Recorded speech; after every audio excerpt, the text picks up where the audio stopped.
आंदोलन चलाया बड़ा भारी, चिपको आंदोलन। उससे जंगलों की कटाई बंद हो गई पहाड़ों में। और दूसरा मुझे लगा, जब मैं गोमुख गया तो वहाँ मैंने एक रेगिस्तान जैसा बना हुआ देखा,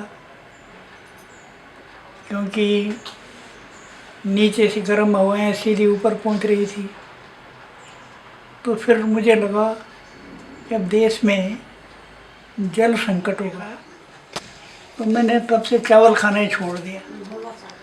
और इस जल संकट का मुख्य कारण है जंगलों के प्रति हमारी उपेक्षा, क्योंकि जंगल नदियों की माँ है।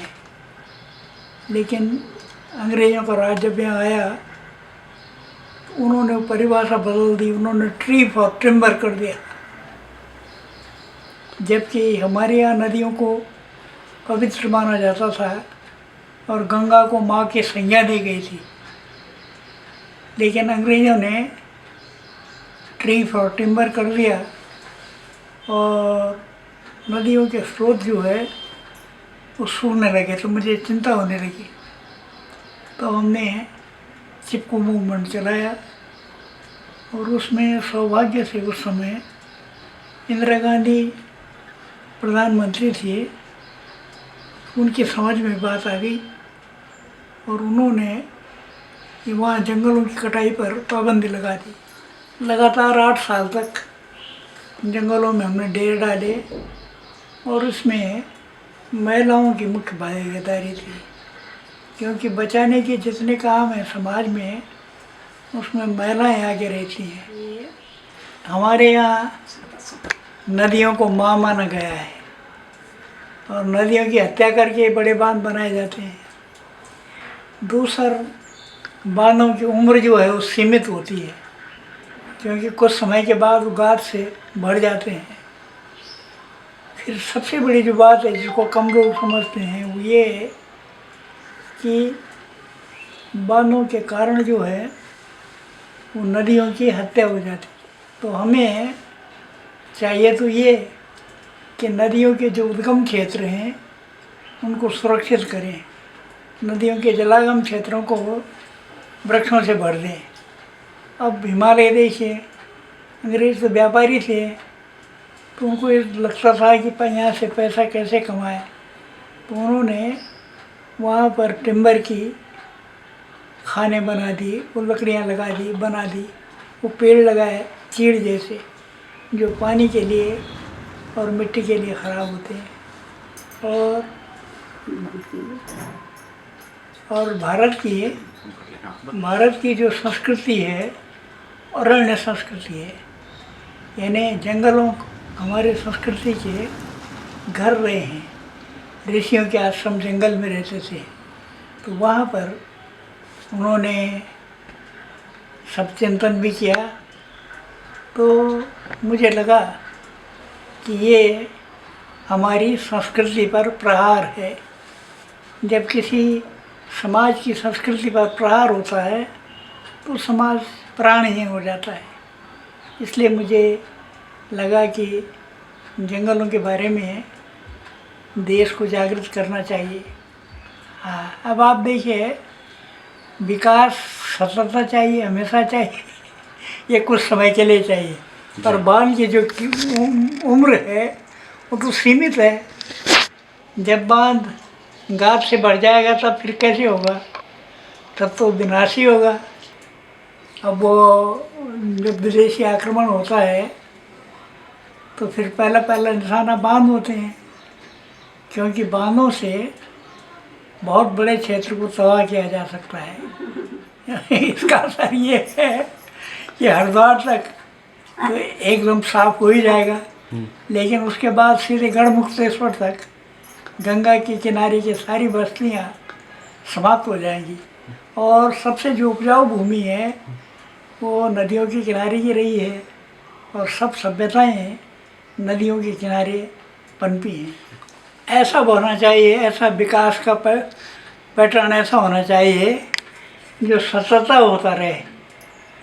और ये जो है ये थोड़े समय का विकास है, जब बांध गाद से बढ़ जाएगा तब कैसे होगा विकास। फिर ये सीमा क्षेत्र में ये बांध जो है ये डिफेंस के लिए बहुत बड़ा हुआ है, खतरा है।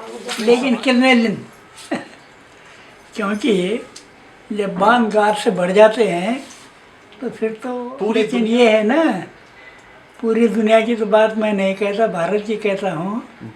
यहाँ जनसंख्या ज़्यादा है और भूमि कम है, और सबसे अच्छी जो उपजाऊ भूमि है वो नदियों के किनारे है। वो नदियों के किनारे की भूमि डुबा देंगे, विस्थापन होगा।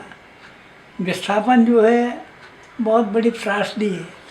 जिन लोगों को घर छोड़ना पड़ता है उनका फिर कभी पुनर्वास नहीं होता है ना। कि मिट्टी जो है वो तो हमारी माँ है, और उसमें हम अपने जो प्राकृतिक खाद है गोबर की, उससे उपजाऊ बनाते थे। लेकिन रासायनिक खाद तो एक तरह की दारू है, शराब है, जो मिट्टी को दो कुछ देर के लिए तो उसमें से खूब पैदावार होगी, लेकिन उसके बाद धूल की आंधियाँ चलने लगेंगी। सभी पंजाब में हो रहा है और जगह भी होगा, क्योंकि रासायनिक खादें जो हैं मिट्टी के कणों में जो नमी है उसको चाट जाती है, उसको खत्म कर देती है। और जब नमी ख़त्म हो गई तो मिट्टी धूल में बदल जाती है। और हमारी जो संस्कृति है उसमें तो धरती को माँ माना है, तो हम माँ के कसाई थोड़ी बनेंगे। अच्छा, मैं बहुत पहले से कहता आया हूँ कि आप नदियों के जो प्राकृतिक स्रोत हैं, जलागम क्षेत्र हैं, उनको मजबूत बनाइए। हिमालय क्षेत्र का जो भू उपयोग है उसको बदलिए, क्योंकि अंग्रेज तो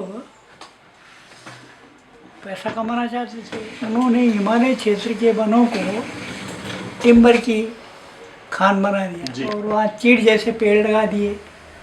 चीड़ की जड़ें पानी को ख़त्म कर देती हैं, पत्तियाँ उसकी मिट्टी को तेजाब बना देती हैं। तो मिट्टी और पानी जो हमारी कृषि के दो मुख्य हुए हैं पूंजियाँ, वो समाप्त हो रही हैं।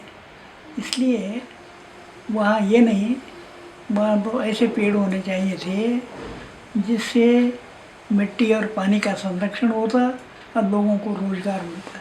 हर आंदोलनकारी जो है उसको प्रवाह के विरुद्ध चलना पड़ता है।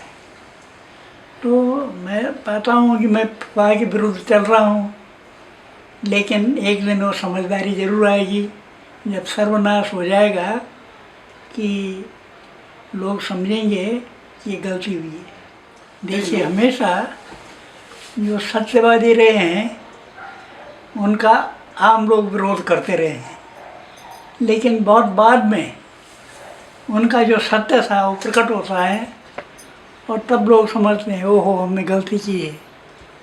तो मैं बुनियादी सत्य को नहीं छोड़ सकता कि जल, जंगल और ज़मीन, इन तीनों की रक्षा होनी चाहिए और मनुष्यों का इनसे संबंध सुधरना चाहिए। मनुष्य तो इनके पुत्र हैं, माँ को समाप्त कर देंगे तो बेटे का क्या होगा। पुत्र हैं। सत्य प्रारंभ में कड़वा लगता है और उसका स्वाद जो है बाद में मालूम होता है। इसलिए हमेशा दुनिया में सत्यवादियों को उनके ज़माने में मारा जाता रहा है कि मेरा तो सौभाग्य है कि मैं ज़िंदा हूँ, लेकिन सत्य बोलने वाले वो हमेशा मारे गए हैं। गंगा को बचाने के लिए, गंगा को जगाने के लिए, लोगों को बताने के लिए कि मैं तो गंगा के उद्गम से आ रहा हूँ और वहाँ गंगा की दुर्दशा हो गई है, इसलिए गंगा को बचाने के लिए आवाज़ उठाई। हमारे यहाँ गंगा एक नदी मात्र नहीं है, वो माँ है, और माँ का जब बुरा हाल हुआ तो उसके संतान चुप बैठे रहिए, ठीक नहीं।